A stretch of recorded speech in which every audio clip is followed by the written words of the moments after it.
Hey kids, it's your old pal Mr. Sketchy. Viewer Michael has rented me this space under his bed here. Which was very nice of him. He's giving me a very good deal on it. But I'm not allowed to let his mom know that I'm living here. And she seems to have come home from work for lunch today, so I'm gonna have to hide under here until she's gone. I thought I might make a sketching video. Get out of here, dog. You're gonna give me away. You're gonna give me away, bad dog. Sorry. I'm making bad dog. No. Oh, stop it, dog. Hey, stop it. Stop it. Stop it. Shh. Go away. Go away. Go away. There's treats over there. Go away. All right. So I'm gonna make a quick sketching video while I'm under here to help pass the time, and hopefully she'll leave after lunch is over. So we'll see you guys in a little bit. Let's start sketching. Alright, today we're going to be drawing an iguana. So here's our iguana here, and I'm going to show you how to draw this. It's going to be similar to when we were drawing the horse if you did that one. It's same basic concepts, building up the different forms that make up the animal, and then sketching our lines on top of that. Alright, so I'm going to start by sketching out the basic forms in colored pencil. You can just use your regular pencil for this, that's fine too. I like to use the colored pencil so you can see my initial sketching and then kind of my final drawing that I overlay on top. So we're starting with the body of the iguana here, which is again kind of shaped like a weird bean. I don't know, it's hard to come up with things that these bodies look like, but they always look a little bit like beans. So we've got a little thinner towards the shoulder, and then he's got a little bit of a tummy down here. He's kind of laying flat on this branch, so it squishes his tummy out and kind of makes it a little bit bigger, accentuates that. Alright, so the center line goes down the back of the form here. He's turned right to the side, so we don't really see a lot of the spine or the line going down the middle of the body there. So I'm sketching in that form, and now I'm going to add some cross contours. And this is just to kind of show the curve of the form, and it'll be helpful for me later when I'm adding on to this to have some reference as to how the shape curves. Alright, so once I've established the body there, I'm going to add the head. So the head is kind of almost a triangular form or a cone shape maybe. And it's got like a stub nose at the end. And then it's going to be connected with kind of a cylindrical form making the neck.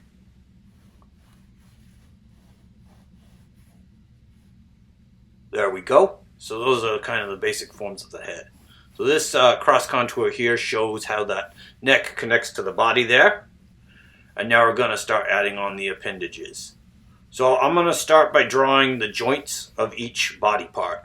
So here's kind of the shoulder joint, and now the elbow. And I'm looking at my reference image for this, but that's not necessarily super important that it be perfect. We're not really doing photorealism, we're doing basic sketch.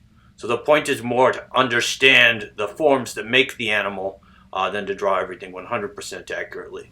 Now, we don't mind drawing them accurately, and that's a great thing, but we don't want to worry too much about it. We're really trying to study mainly the forms that make this up. So if things are at slightly wrong angles, it's not a big deal, but, you know, try to get as accurate as you can. Alright, so we've got a series of joints here connected by kind of cylindrical shapes. And the cylindrical shapes chub up a little bit in the middle and get a little thinner near the joints. Here's the what I would call its hand or its little claw, and that's kind of a flat semicircular shape. And now I'm drawing his little fingers coming off. So two of these fingers are kind of overlapping. It gets a little confusing, but I'll clarify it later when I add my contour lines.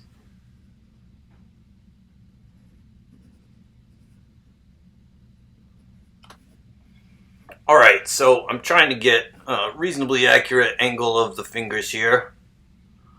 Trying to keep that fairly decent. But again, it's not critical that everything need to be perfect. We don't have to spend a ton of time citing everything. So hopefully you know how to do that.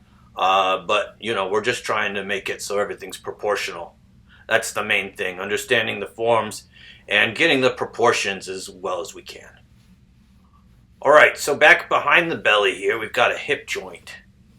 So I don't really see the hip joint sticking out as much as the shoulder joint, so I'm just going to kind of extend the thigh coming out of the torso here. And I see it coming out right behind the tummy here, kind of where it transitions into the tail.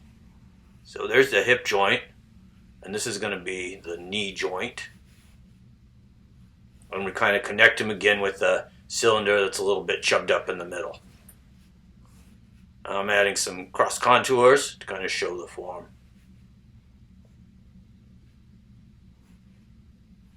Those cross contours can be really useful later when we're shading or adding surface details or textures. We can kind of use those to guide us and give it more of a three-dimensional feel. So now I'm sketching in the foot, which is kind of like an almost flat rectangular shape. And then on the back we got these long toes coming off.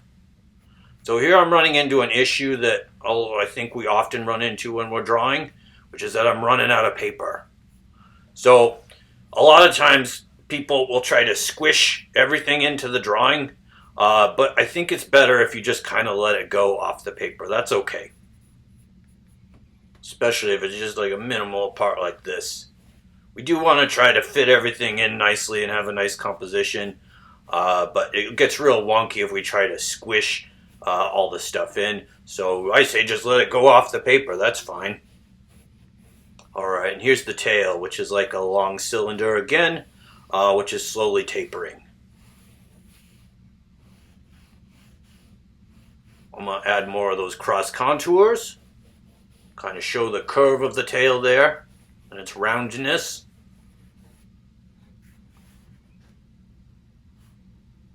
Now I'm going to mark some of the facial features. That sounds weird on an iguana to me for some reason. But I'm going to mark where the eye goes and some of the, correct some of the curvature on the neck here a little bit. Here's where the mouth goes. He's got a funny little smile, this guy does. I wonder what he's up to. And this thing, I don't know what this is. I think there's like an ear hole that's a little higher, and then there's this thing. I don't know what it is. Now I'm going to go in and start drawing with my pencil, drawing those contour lines. So as I go in and draw my contour lines, I really want to look closely and try to observe the details of the contour line. So you'll see when you look at this iguana, he's a scaly boy. So the contours that make him up are not necessarily going to be smooth. And if we can mimic the kind of texture of the scales and the details of those lines, it's going to be a better drawing. And now under his neck here, he's got kind of a beard thing we're going to have to figure out. So I'm just observing some of the like major folds in the skin here. Up in the head and neck area, there's a lot of folds and texture. We're going to be looking at a little bit more if we have time. So I want to kind of start adding some of those in. I don't need to necessarily get every one of them, but I do want to get the major ones. Alright, so here's his eyeball. I'm going to move it a little bit from where I initially drew it. That's okay. You want to look and make corrections as needed. Later on, I think I'm actually going to end up having to fix the head a little bit, but we'll see how it's looking at that point. So I think that this is the one that's kind of like where the ear hole is. I don't know how lizards work. I'm not a biologist. And then he's got some little spikies underneath. They're actually pretty tight together, so I'm going to add another one in between those two. And then eventually those spikes transition into that kind of hanging beard. I don't know what it is. Again, don't know so much about lizards. We'll just start adding some of that. And some more of these details. I'm getting a little bogged down with details right now. Probably be better if I wait to add those until later. So if you're running a little behind, don't feel like you have to get all of this. I'm going to add a nostril up here. A little nostril. And then I'm going to start adding some of this texture. I think a big part of making this guy look like an iguana is going to be getting as much of that texture down as possible. And there's a lot going on in the head. That being said, I also am trying to keep this video, around 15-20 minutes. So I might not get all of it, but after we finish, if you want to continue drawing some of the details and texture, I think it'll give you a nicer drawing when you're done. But I'll try to keep my video here short and as concise as possible. Alright, so now we're going in and adding some of those fingers and the claws on the end. So here we got some overlapping fingers, so we're going to kind of clarify those a little bit, show how they're fitting together. Add a little claw.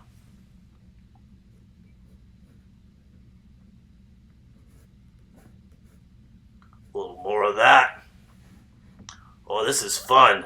I'm having such a good time, kids. Even though I'm squished under this bed. It's a little hard to draw like this, Alright, now I'm going to get that last finger and claw. And we are all set on the hand there for now. Alright, so now I'm going to get the underside of the arm here. He's got an elbow that protrudes out a little bit from the kind of cylindrical forms we drew in. So we'll add that. And now I'm going to get the tummy. There we go. And I accidentally made two lines, so I'm going to thicken that up a little bit, connect them together. Alright, so along the back there we've got these kind of spikes that come up, and they're kind of flopped over. So I'm not going to draw the line of the back yet. But then we have a pretty distinct line when we hit the tail. I'm also going to add the branch he's sitting on because it makes the drawing look a little more, or make a little more sense. Yeah. Alright, real good. Now I'm going to add in the contour lines for the back leg here. And there we go. Alright, now I'm going to add the back foot. And he's got like some really interesting, very prominent knuckles on some of these back toes. I'm going to add those in a little later, I think, but you can do them now if you want. I'm just going to do a little shading and then make them kind of pop out a little bit. They're very prominent. Here's the little claw back here, and then the other ones kind of go off the paper so they don't need the claws. You can add claws if you did a better job of fitting your boy on the page. Mr. Sketchy doesn't get to this time. It was okay though. Alright, so some of these spikes are kind of folded one way and some are folded the other way. I'm going to draw some sticking up like this. And then there are some that are kind of like folded over towards us. And then back here they get smaller and kind of stick up and more of like a frill, I guess I'd describe it.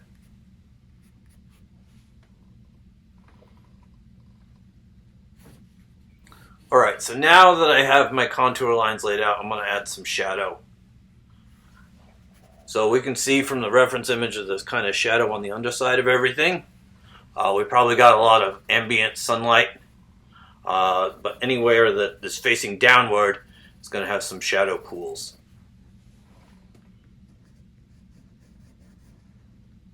So when we're drawing from our imagination, we have to add the shadows on our own. So it's good to pay attention how the shadows interact with the forms.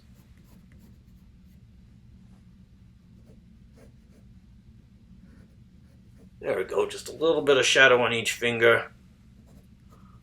Shadow on both sections of the arm.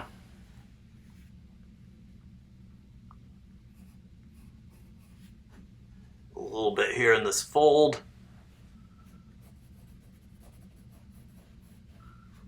looks like there's another kind of crease right here.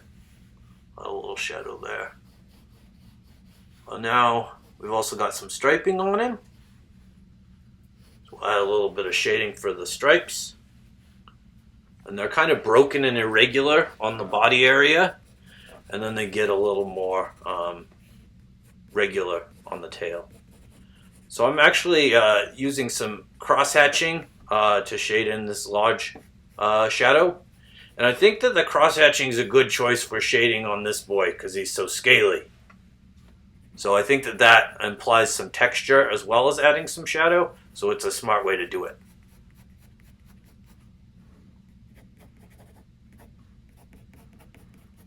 Shade the tail there.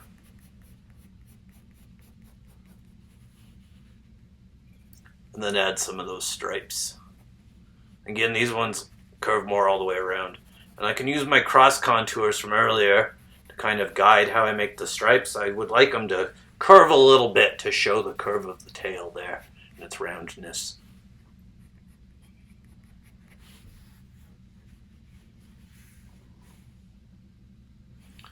Alright, now I'm going to add some more of that head texture.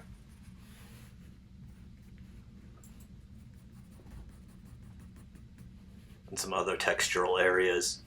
So I can also use the cross-hatching to make areas look a little more scaly. So like a lighter cross-hatching in sort of those middle tone areas. Got a lot of texture up on his head. So I'm not trying to draw like each individual mark that's on the head here, but rather just try to replicate the texture of what I'm seeing there. And depending on how much time you have and what kind of drawing you're trying to do, sometimes you want to look at every single mark and be super accurate, but we don't have time for photorealism today, so we just focus on textures.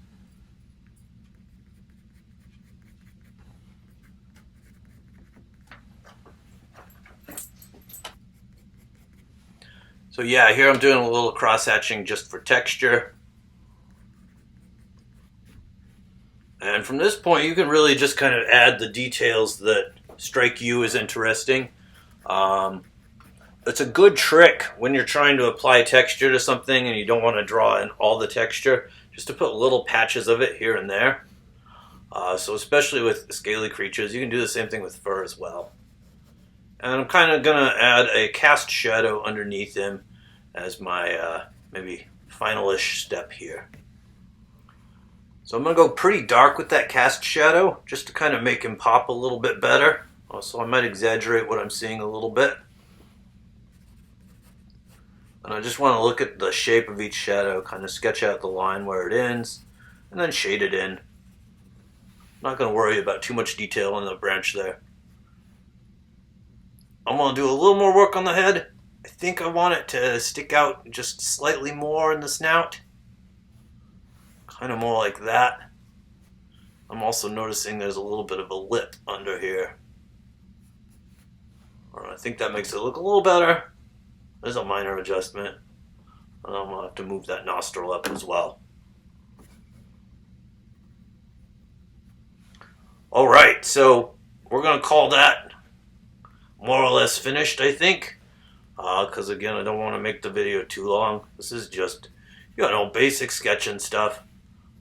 It's hard to quit sometimes, though. I hope that you find the same to be true for you, and that you continue to work on your drawing and add details and make him look as fancy as possible.